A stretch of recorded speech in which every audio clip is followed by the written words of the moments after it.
nous devons importuner Dieu, ceux qui n'en ont pas. Que Dieu les accorde le Saint-Esprit. Mais vous êtes déjà dans le royaume. Donc nous avons l'esprit de Dieu.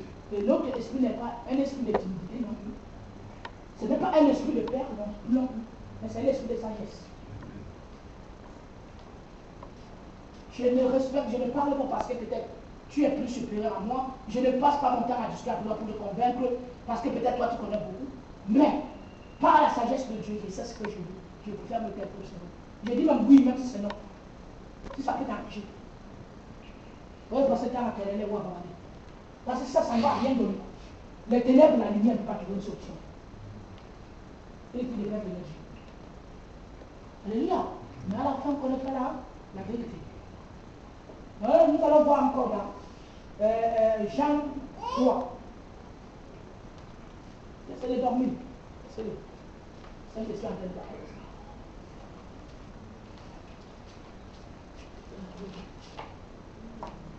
Dans Jean 3, la conversation de la femme samaritaine et Jésus.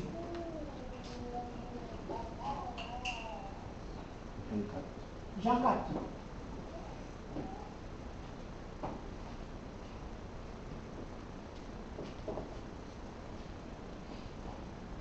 Je vais lire tout simplement vers la fin, presque au milieu, du verset 21 au verset 24. Jésus répond à la femme, crois-moi, lui dit Jésus, lève-viens et il ne sera plus question de cette montagne, ni de Jérusalem pour adorer le Père. Vous adorez ce que vous ne connaissez pas. Nous adorons ce que nous connaissons. Car le salut vient du peuple juif. Mais l'heure vient, et elle est même déjà là, où les vrais adorateurs adoreront le Père, par l'Esprit et en vérité. Car le Père recherche des hommes qui l'adorent ainsi. Dieu est esprit, et il faut que ceux qui l'adorent par l'Esprit et en vérité. Parole de Dieu. Amen. Alléluia. J'ai cherché les hommes qui l'adorent. Vous avez compris cette phrase-là? Moi, dans ma version. Dieu cherchait les hommes qui l'adorent. J'étais à Bamila, j'ai vu une femme qui adore Dieu. Mais elle est dans un milieu perdu. Dieu veut les hommes. Dieu cherchait les hommes qui l'adorent. Dieu n'a pas d'aller chercher les hommes qui vont venir combattre les démons. Mais Dieu dit qu'il veut les adorateurs. Vous comprenez ça? Dieu veut les adorateurs. Donc l'œuvre de Dieu est faite pour adorer Dieu. Et si vous suivez ce qu'on appelle Lucifer, Satan qu'on appelle, il s'appelle Lucifer. Et c'était l'ange de l'adoration de Dieu. Et il était assis à la droite de Dieu, et il adorait Dieu en esprit et en vérité. Et il était le plus beau. Et à cause de cette nature, Dieu a mis toute sa confiance en lui, parce que tout bon la terre au vidéo devant le Seigneur. Quand nous adorons Dieu, si tu lui dis, Seigneur, tu es saint, tu es grand, aucun Dieu dans les cieux, sur la terre est semblable à toi. Et même quand vous priez notre Père qui est aux cieux, Dieu va venir, et Père, apprends-nous à prier dans Luc 11. La Bible dit que Dieu a dit, notre Père qui est aux cieux. C'est-à-dire que tu donnes la première place à Dieu. Dieu n'aime pas qu'on récupère son honneur. J'ai dit, moi, le paradoxe ce matin, je vous dis, Dieu est le premier fier de lui-même. Je vous dirais qu'il a une fierté de mesure. Et c'est pour ça qu'il y a un animal sur la terre qu'on appelle le lion. Le lion a une fierté de mesure. Et là, la majorité des gens qui sont dans le commandement ont l'esprit de lion, sont lions, dans le ciel. Et ces hommes sont pour brûler. Ils ont un esprit vrai. Ils n'aiment pas se soumettre, mais ils aiment quand ils doivent. Dieu n'aime pas qu'on le soumette.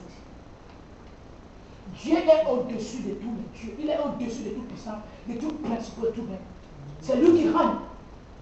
Et il faut qu'on lui donne son honneur comme le réveil. Et quand nous adorons Dieu, nous devenons comme des petits enfants et nous les cédons sa place. Notre Père qui est aux cieux, que ton nom soit sanctifié et que ton règne vienne. Avant de dire, Seigneur, donne-nous le pain quotidien. Tu la donnes d'abord, que tu le mets dans ma vie. Et même qu'à la fin, Quand tu as demandé le Père prodigal, c'est le désir de nos cœurs et les soins de nos lèvres. Tu reconnais à l'intérieur de nous que tu n'es qu'un pécheur et qu'il puisse te pardonner et qu'il te donne la force de pardonner. Parce que la puissance est dans le pardon. Nous apprenons la prière de notre Père ce matin. Ça, c'est notre Seigneur.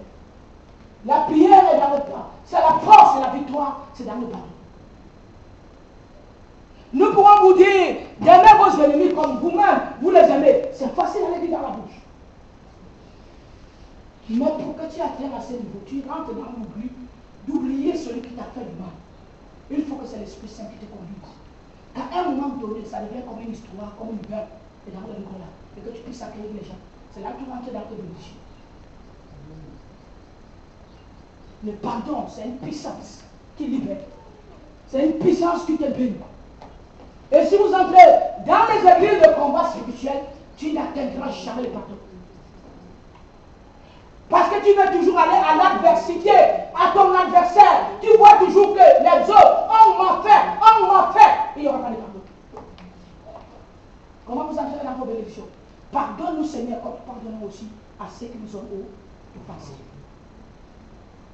Et à la fin, tu te rends encore grâce. Tu remets encore sa place à la fin. Car c'est à toi qu'appartient le règne, la puissance et le rôle. Il est Dieu. Dieu cherchait les hommes pour l'adorer. Et pour adorer Dieu, il faut que l'Esprit Saint habite en toi. Parce que ce ne sont que les adorateurs, en esprit, en vérité, qui adorent Dieu qui le voit. Et ceux qui reçoivent le feu du Saint-Esprit, qu'on appelle la mort et la résurrection, la dernière phase de la délivrance, ce sont tes poumons. Vous traversez dans une tour de la mort, vous toussez, vous secouez la gorge, vous avez des problèmes au niveau de la gorge, parce que Dieu veut libérer la voie respiratoire pour que vous puissiez l'adorer et le louer. Et il va te donner la première voie, la deuxième voie et la troisième voie. Ce que les autres veulent faire, Dieu, dans la chair, ils imposent le maître chant qui enseigne les gens comment on loue la première voie, parce que moi j'étais dans le EPCC, dans le EPC, et l'autre dans la troisième voie, les chorus ambiance, comme disait Ron, par la force. Ce n'est pas le travail du Saint-Esprit de Dieu. Le Saint-Esprit de Dieu m'a donné la première voie. Je peux servir Dieu, je peux louer Dieu pour la première fois. Et il m'a donné la deuxième voie. Il m'a donné la troisième voie et la quatrième voie.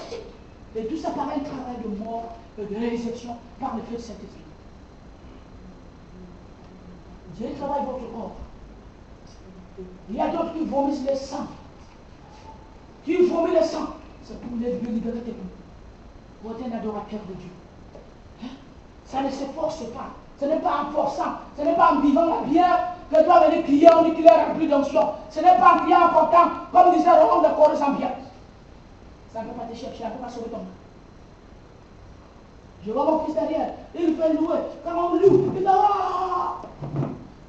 Si tu continues comme ça, tu rentres, tu as mal à la gauche. C'est bon, mais ton temps n'est pas encore arrivé. Ça va doucement. Ça va très bien dépasser ce niveau. Parce que tu as la volonté. Mais ça va doucement. Ça va passer par la délivrance. Ça va passer par la purification. Et il faut que les hommes qui l'adorent, ils l'adorent en esprit et par l'esprit. Dieu cherche les hommes qui l'adorent par l'esprit et en vérité. Pas dans l'hypocrisie, pas dans le mensonge. Dieu cherche les adorateurs. Et l'homme sans cet esprit de Dieu n'aboutira à rien. On ne sert pas Dieu avec les rituels. Il y a d'autres pour que Dieu soit assis là ce matin. Il faut que vous allez dans les églises catholiques. On va mettre les encens.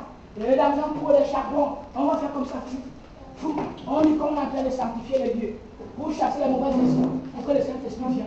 Comme si le Saint-Esprit était un oiseau qui vient souvent. On l'invite après le temps. Après, on vient mettre les pierres, les Vierges Marie, les croix à gauche, les croix à droite, un Jésus cloué sur la croix. On ne sert pas Dieu avec la richesse. Et il faut que la cache reste en train de posterne, qui fait un grand. Il faut que la cache reste en train de mettre à genoux. Il faut que la cache reste en train de se lève, on s'assert, on se lève, on s'assert. Il faut que la colonne vienne, ça monte, les voix, ça descend, les voix. On dit qu'on adore Dieu. On n'adore pas Dieu avec la chair. On adore Dieu en esprit et en vérité. Et pour adorer Dieu en esprit en vérité, il faut que ton cœur ait l'esprit de Dieu. Le temps est arrivé où les vrais adorateurs devaient louer Dieu en esprit en vérité. Donc Dieu reconnaît qu'il y a les faux adorateurs. Et qu'ils ne peuvent pas louer Dieu en esprit, mais Dieu, ce temps est déjà là. Le Fils de l'homme est revenu au milieu de nous. Le temps de l'adoration en esprit et en vérité est arrivé. Et on ne forcera jamais la gloire. La gloire ne se donnera jamais par les idoles. Beaucoup peuvent vendre les enfants pour avoir des voitures, des richesses et des pouvoirs. Beaucoup peuvent devenir les homosexuels pour le faire. Beaucoup peuvent vendre s'ils veulent, qu'ils font du n'importe quoi ce qu'ils veulent, pour s'imposer, devenir grand ministre honorable au président de la République. Mais ce n'est pas la gloire de Dieu. La gloire de Dieu ne se fait pas par les rituels. La gloire de Dieu se fait en esprit et en vérité. Et la Bible dit, Dieu ne donnera jamais sa gloire aux gens sans foi ni loi. Ces hommes n'ont pas de foi. Qui partout, qui sont les grands riches du monde, qui sont les grands riches de la terre, ce ne sont que les Égyptiens qui sont assis sur la bénédiction des enfants de Dieu. Pour que Dieu te donne sa gloire, il faut que tu marches selon la foi et la loi. À la foi, il faut joindre là. Parce que quand tu as la foi, tu as l'esprit, et l'esprit te permet de mettre les règles de la loi en pratique. Sinon, toi seul, tu ne peux pas. Et c'est l'Esprit Saint qui te soumet dans la volonté de Dieu. Et Dieu te fait dans son roi. Et il te met en place parmi ces morts. Tout ce que les gens font dehors sont riches, les grosses voitures qu'ils font là, ils imitent seulement la gloire de Dieu, qui est sur le plan spirituel. Aucun homme sur la terre encore, surtout pas en Afrique, ici au Cameroun, est riche. Il y a des choses qu'on force avec les chèvres, avec les marabouts partout, avec les pigments gauche, avec les faux prophètes. Il peut avoir un prêtre, l'autre font ceci, les rituels dans la nuit. Oh, il faut qu'on prie. Oh, quand tu vois ceci, on fait ceci. Quand tu vois ceci arriver dans la nuit, tu fais comme ça, tu te lèves, tu chasses, tu lis. Ça, c'est les trucs rituels qui n'ont rien à voir. Dieu te demande quand tu vas, maintenant que tu dors, quand tu vas voir un papa qui arrive, tu fais ceci. Non, tu pars dans ces écoles-là. Pourquoi tu veux tuer le monde de tes lèvres? Ça te sert à quoi? Il faut tuer la parole de Dieu. Pourquoi tu t'occupes des ténèbres dans la vie? Rends les actions de grâce à Dieu et dors avec ta famille. S'il revient, c'est là le regard de Dieu. Le fait du Saint-Esprit va les brûler au nom de Jésus. Et dors en paix. La nuit est faite pour se reposer. Et les ténèbres, eux, pour les enfants de Dieu, la nuit pour nous, c'est pour dormir. Pour le monde, les ténèbres, à partir de 1h, 23h, minuit, 2h, 3h matin, c'est là où sont dehors. D'autres les avions tombent. Nous, c'est le moment où nous sommes en communication par les visions et les songes avec notre Père. Où est le temps de se lever, de passer toute une nuit? Il y a les églises qui disent qu'il y a le combat de minuit. Ça, ce sont les sectes. Vous allez lever combattre les diables à minuit. On les dormir en paix. Et le matin, tirant les actions de grâce à Dieu. Jésus commence par la prière et il termine par la prière. Pourquoi tu combats dans la nuit? Pourquoi tu n'as pas de repos? Pourquoi tu vois les diables partout? Dieu fait qu'un soldat qui sorte. Tes voix sont soldats. Et tu vis dans la peur, dans la panique. Comment tu vas faire pour entrer dans tes bénédictions? Dieu cherchait les hommes pour l'adorer. Lucifer était l'ange de l'ange de l'adoration. Et il a récupéré